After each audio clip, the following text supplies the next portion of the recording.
Hey everyone, welcome to the fifth and final round of this Legacy League, the quest for the Holy 3-2. We are up against Raging Machismo, which I think might be on like Big Eldrazi, which this hand is actually decent against. On the draw not so much, but on the play I think it's actually okay, if that's what he's playing. Even if that's not what he's playing, I think this hand is still quite okay. The problem with like these big Eldrazi decks is that unlike the other like Stompy decks, they actually have a very real out against Progenitus and all this dust. And also a very real out against like just swarming them. And apparently it's not. Never mind. Is it Grixis Delver? What else would it be, right? Yeah, hello, Mr. Boogeyman of Deformity. Here we go. And if you find Quirion Ranger, we make turn 3 Nissa once again. Probably through days as well. 1, 2, 3, 4, 5. Yeah, through days as well. Just tap out for Pyromancer or something. Do it. Fulfill your destiny. No, your destiny would have been turn 1, Probe, Deathrite. No, just Deathrite, turn 2. Yeah, Ponder's fine. Your destiny usually involves the nut draw. Which was very hard to beat. Did you shuffle on the Ponder? He did shuffle on the Ponder, but he already had the land. Or maybe just found it. But black is okay for us. Especially if it's like just Delver, okay.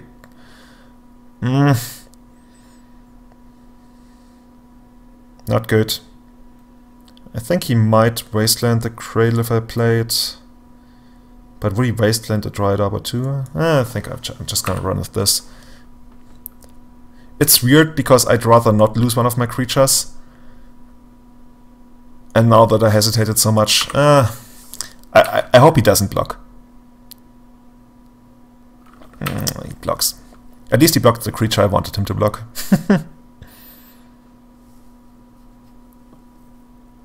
Yeah, there goes Wasteland. And there goes that dude. Okay, that's... He's still got 4 cards in hand, so it's kinda annoying. So I wanna draw Visionary here. Visionary and then restock. Like Visionary into Symbiote would be amazing. Instead we draw the full house. Cradles full of forces. And not of the good kind.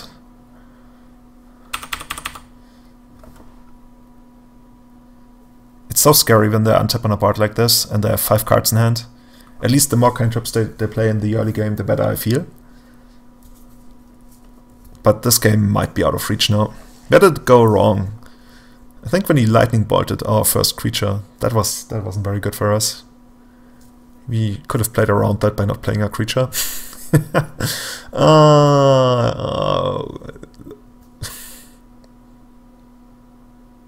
Did he see our hand yet? No, so he didn't see how embarrassing it looks. Because now I can't even, like, the best top deck is Deathrite Shaman, that's not even great. I think this game right now is at 6% chance of still being won by us, and now it's like 1.7, 1.4. Like, if his hand is literally all lands, we might still lose. Even if I draw whatever I need right now, like the first card to draw would be Deathrite Shaman, and then a couple more Deathrite Shamans, and now we can't win. Too bad. That's okay. I mean, it's probably still one of the very best decks in the format, if not the best deck, because it's capable of like punishing bad draws really hard, especially when a creature deck gets a bad draw. It's not that great at punishing like combo decks that have bad draws, but it's certainly great at punishing creature decks that have bad draws. It's pretty much what I want. 4 Abrupt Decays actually isn't that great against them, especially if you don't have like ways to deal with the Pyromancer tokens, but like at least oozes some kind of way defensively, but not great. Usually I take out 2 of those. Oh, now we only have to cut 1 more card. Yeah, I totally forgot about that. Nissa really isn't great against them, but it's some plan, and with crop rotation and those cradles and stuff, I think you can still take out a Heritage Druid. You don't really get the opportunity to go wide against them too much. And sometimes you end up in these scenarios where you have like Heritage Druid and Dryad Arbor and not really doing anything. So, this is what we roll with. I will go first. Yeah!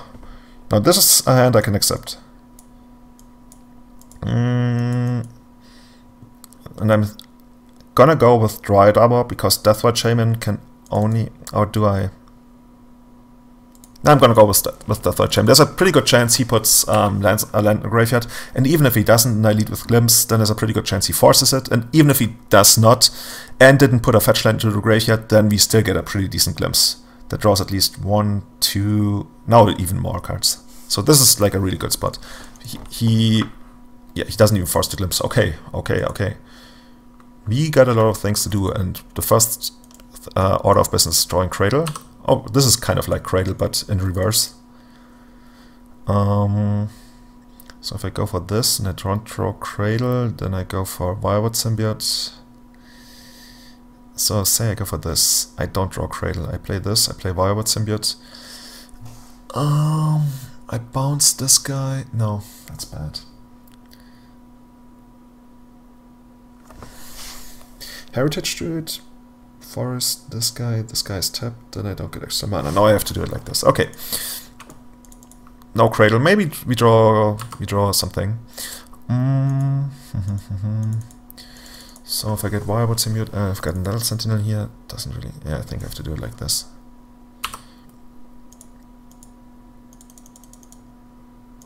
Nettle Sentinel from natural Nettle Sentinel. No. Since you have 6th, I feel really comfortable. Actually, we can still get one more. Dude. No, we can't because we don't have Nettle Sentinel. So say I get Nettle Sentinel and then I get... No, then I don't do anything. I think Choke is fine and then we just like play the value game.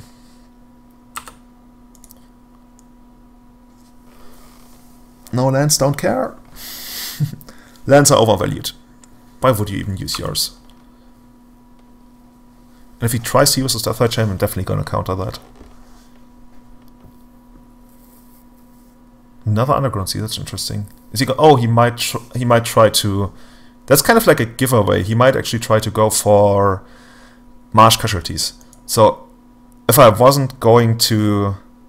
I think I'm going to bounce this guy, because Heritage is more important. If he hadn't done... Like, if I wasn't going to counter his Death Gem activation, now that he fetches Underground Sea, I'm definitely gonna. And I'm putting this guy into my hand. Usually you would think that the creature in hand is like more well protected, but in a scenario like this, where he might play Cabot Therapy, it's actually the creature in play that's better protected, because black mana is really, like, they usually don't play Fatal Pushes, or at least not a lot, but usually none at all. I'm gonna put a land to the graveyard. I think the answer is maybe. Cradle? Oh no, I have got no Glimpse active. What am I even, like, I'm stupid. No, I'm definitely gonna put a land to the graveyard and it won't matter. Do it like this. What am I even trying to accomplish this turn? I got lost with forgetting about not having Glimpse online. I think I'm just gonna try to accomplish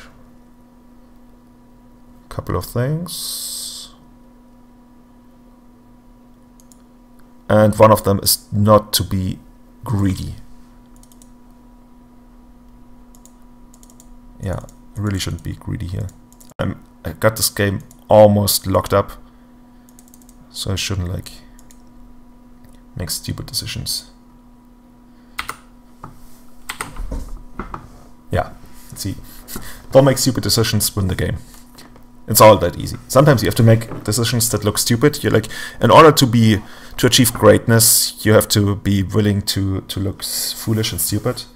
And even though that sounds like wanna be deep and philosophical, but I honestly think that that is something that is holding some players back. Like they reach a certain threshold, and then in order to get better, and I noticed that with me in other games as well, that in order to get better, you have to like embrace the variance game a little more and actually be willing to make certain decisions that are the right decisions. But if they go the wrong way, you will look really stupid. And then like some people, they have much of their ego in the game and they shy away from those decisions, and they're like, no, I always play, like, I play the way it's supposed to be, like by the book. I only make the good decisions. Like I never take a risk and stuff. Yeah, it's okay, good.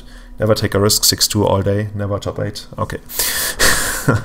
I kind of want the extra heritage, the extra Nettle Sentinels in this matchup, especially on the draw. It's just... Heritage Dude isn't great, but it's okay, and on the draw it allows you to catch up. But Nettle Sentinel survives like all this shit, like Forked Bolt, and unless they kicked it, also Marsh Casualties, and if they're like really into beating Elves, also Static Caster and stuff. And also blocks tokens quite well. Like the way a 2/2 blocks are 1/1. Quite well.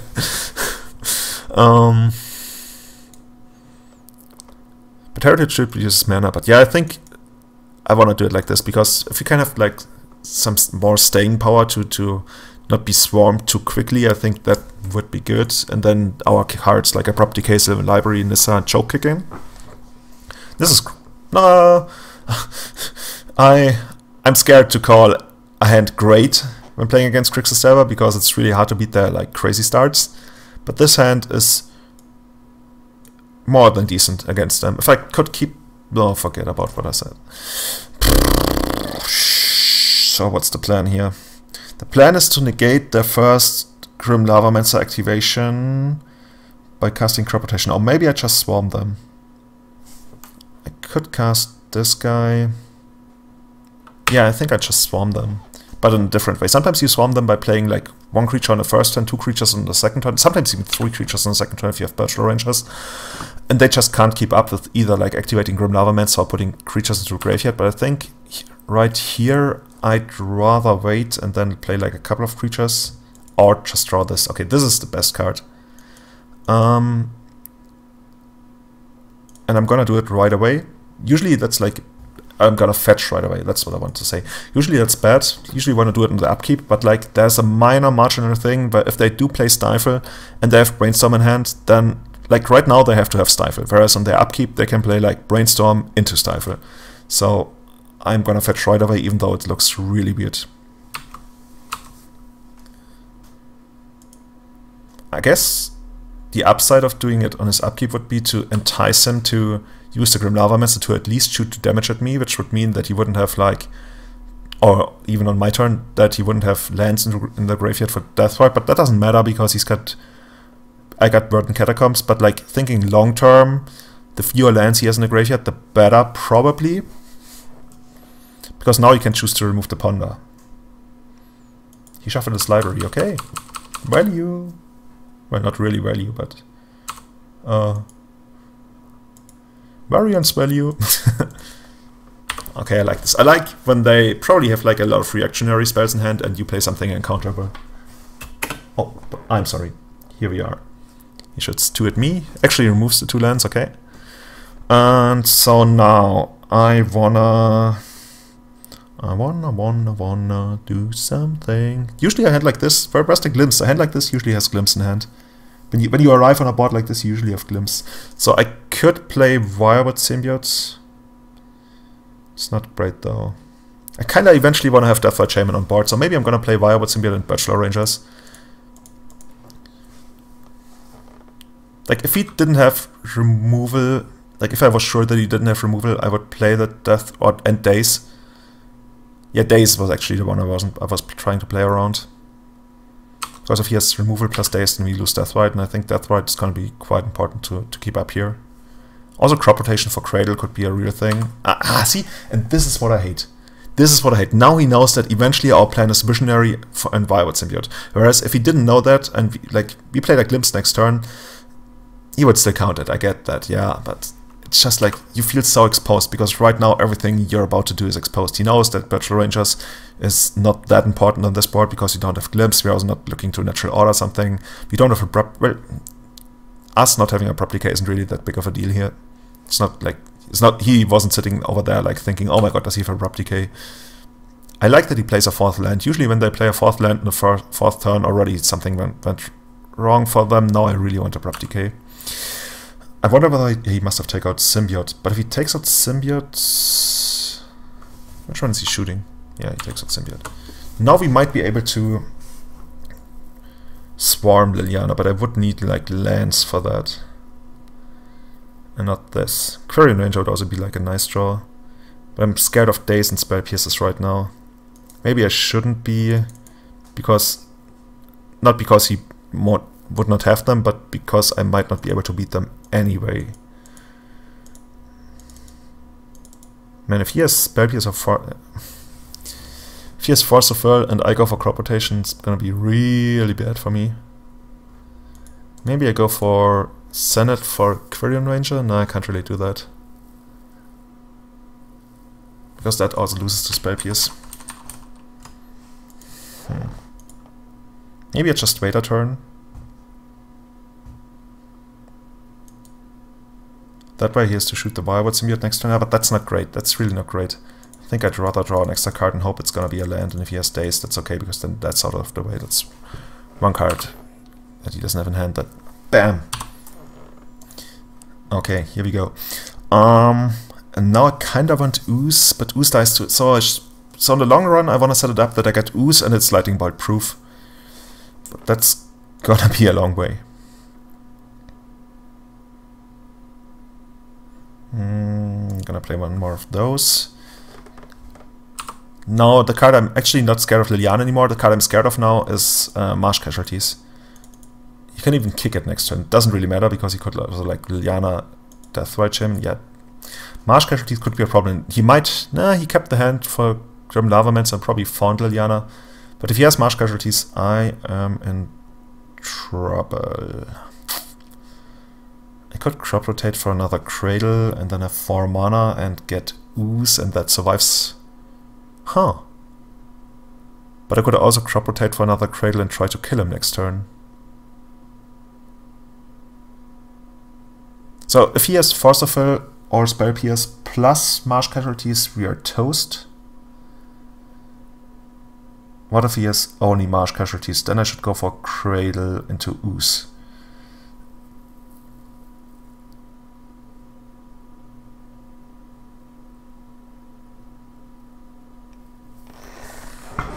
Yeah, but Cradle into Ooze.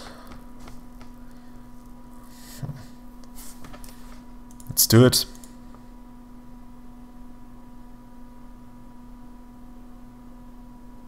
You know, it's so easy to talk yourself into stuff on Magic Online when it doesn't really matter. That's why I really feel like people play very differently offline and online, and especially when nothing's on the line. And like here, something is on the line, but much less than it could be.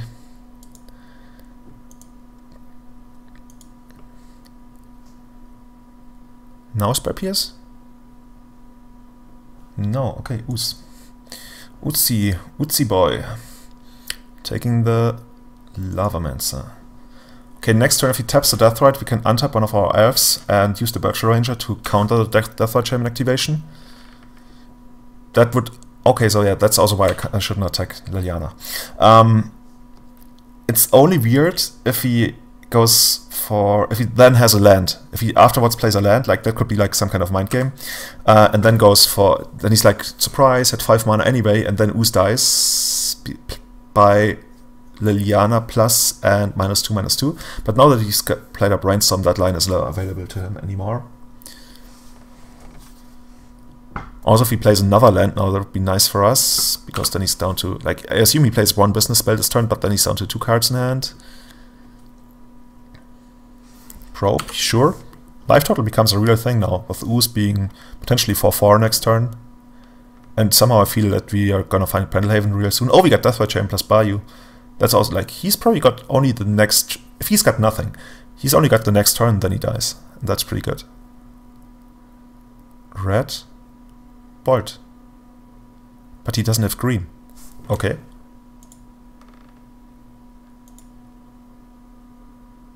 Oh, but he can still kill it with Liliana, okay. But that's okay, so if he does that, then we draw an insane amount of cards, but if... Oh god. So the thing is, if he is... that could be the biggest trap in the world. If he's got Cabal Therapy and we bounce the Visionary here, then we are toast deluxe. Because he then takes out the Visionary. Maybe I really should bounce the Deathrite Chain. Maybe I'm overthinking this.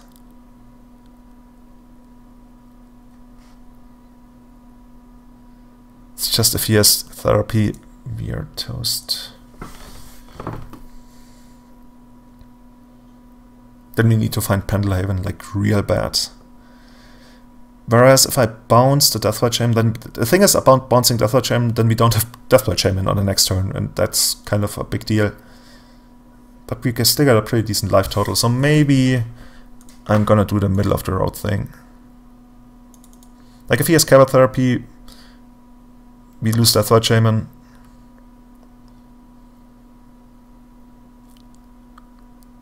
If he's got removal, oh no. Oh, Birchlaw, okay. Okay, whatever, now we lose everything except the Elvish Visionary. That's... Oh, never mind, we lose even more. Oh, I felt that we were like in a really good position and now we are not anymore. Oh, okay, no, never mind. Back to being in a probably favorable position.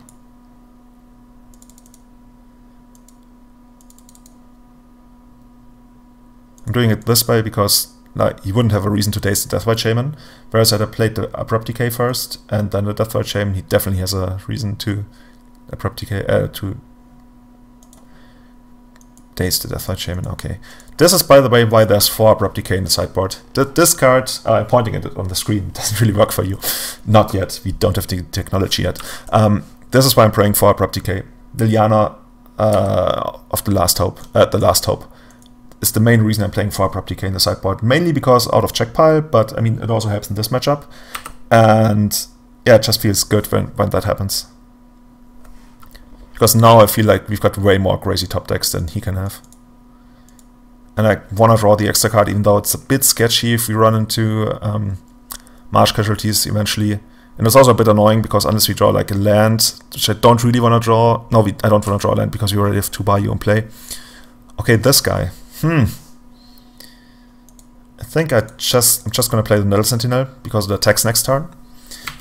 And then I'm gonna keep the Senate for Symbiote. You could also make a case for getting Quirion Ranger, but I think Symbiote is much better because it still gives us like an out to play post Marsh Casualties. And I think there's no super... see? He taps the Volcanic Island. He knows that he can find Marsh Casualties. Or maybe another Liliana, but they usually only have like 1 on the sideboard. Man, I really want to win this game. So we only got... No, Ooze is back in the graveyard. I feel we might draw Nissa. God forbid we draw the only Krater of Behemoth. But Pendelhaven would be so sweet. Would be an extra 3 damage every turn for free.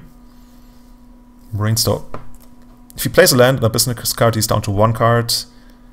Okay, Pyromancer. We can beat Pyromancer with Deathlight Shaman. Kinda. Oh wow, that's a great draw. Just gonna send this guy. Now I even could see getting Heritage to it with the Green Sun Senate. It's just like he had Brainstorm and then all he could find was Young Pyromancer. It's a bit scary because to me it feels like, oh, maybe he actually found the Marsh Casualties. So I don't know, like it feels like we're in a great position. We shouldn't like overplay our hand, if that makes sense.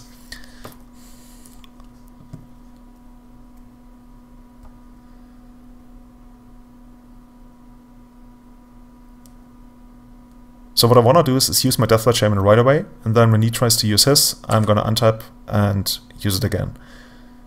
And then if he tries to tap it for mana on his turn, I'm probably gonna bounce the Visionary. Oh, what is he doing? Oh, that's the tricky play. That's a little bit tricky because now we can't do both, but I think it's still okay because we can use our mana efficiently.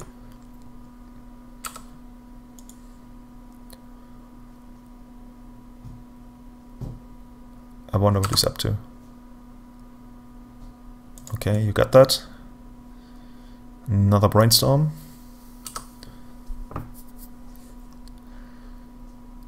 So is he like 1 new card? It's okay. Oh, Force! Oh, that's aggressive. I like it. In this case, I would just get another one of those. I was hoping to eventually turn this into either Heritage Druid or Quirion Ranger, but now that he's forced this, so what if I do it like this and replay this? I think that's okay. Drawing the extra card should be good. Gonna remove something from his graveyard. You want to remove something of this graveyard because sometimes they do have the dude, the big zombie fish. They often take it out for sideboarding, but not always. And even though he will probably be still easily able to cast this, I think it's okay. It's like a good habit to do it like this. Oh, he in-snap used Deathwatch Shaman. That feels so much like... Oh, what is he targeting, by the way? Feels snap like Marsh Casualties. Sometimes I feel like Don Quixote. Like, I'm super scared of Marsh Casualties all the time, and then there's like Sancho Panza, which would be you, and they're like, dude, there's no Marsh Casualties even in the opponent's deck. What are you scared of? Would be interesting if he attacks the elementals. Yeah. Not blocking those. If you've got Marsh Casualties, my Nettle Sentinel is gonna stay alive.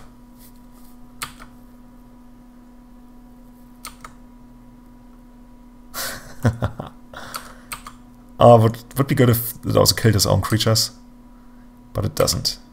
Quirion Ranger? No, still no Quirion Ranger. Is he gonna trade? Would be interesting. Would be an interesting trade. I think it's a trade you can make because then you force me to use Deathwatch Shaman and then I can't really block. But like that's just like my snap thought. Like I tried to come up with a scenario where it makes sense for him to trade and then figure out like how that would develop. Okay, that's good. I think I want to play... He might actually have a second Marsh Casualties. And what did he pitch? No, you probably didn't pitch Flooded Strand, he pitched Deva. He might actually have a second Marsh Casualties, but I think the thing is, if he does have a second Marsh Casualties, we are not winning. So there's no point in holding back like Llanowar Elves just to like rebuild against his board if he has a second Marsh Casualties. Or maybe. If he attacks here, it's gonna be so awkward for me. Okay, he doesn't. That's good. Cradle. I was like, okay, I can't play around Daze, I can't play around Spell Pierce. Well, now I can.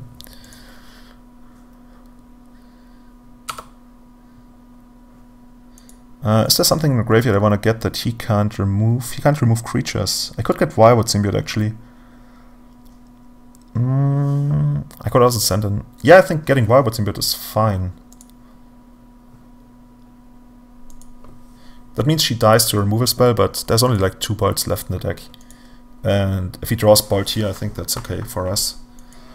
And this way we actually get to use our Deathwatch Shaman.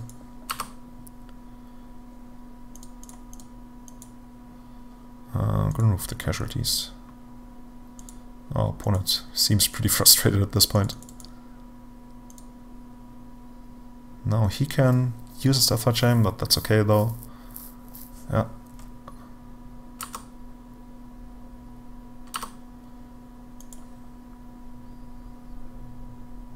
Maybe I should gain life. Like if we go... No, but he doesn't have Bolt, does he? If he's got Bolt, then we die. But we are in such a great position. Let's not lose to Bolt, come on. On the other hand... Nah, I think I like this.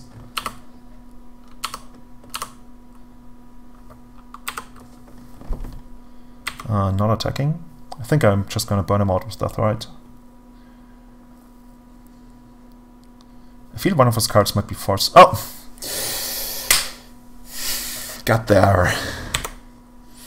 So, we had a pretty rough start into all of this, but eventually we made it work. Yeah, 62 cards. Apparently it's good enough to get your random 3-2. So we lost against Mario's Dumpy deck, and then we lost against a deck that I don't remember, but I think it was like in a pretty close fashion. We came back with wins against Nickfit, Blue-White Stoneblade, which was an amazing match, by the way, especially a finish in Game 3. And then playing against this deck. I should go to the doctor, I forgot about... Oh yeah, Grixis Delver, you can forget about that. So, I hope you like this. Make sure to leave me a subscribe here. Follow me on Twitch, follow me on Twitter. On Twitter, it's @itsjulian23, and on Twitch, it's twitch.tv/itsjulian. Also check out itsjulian.com.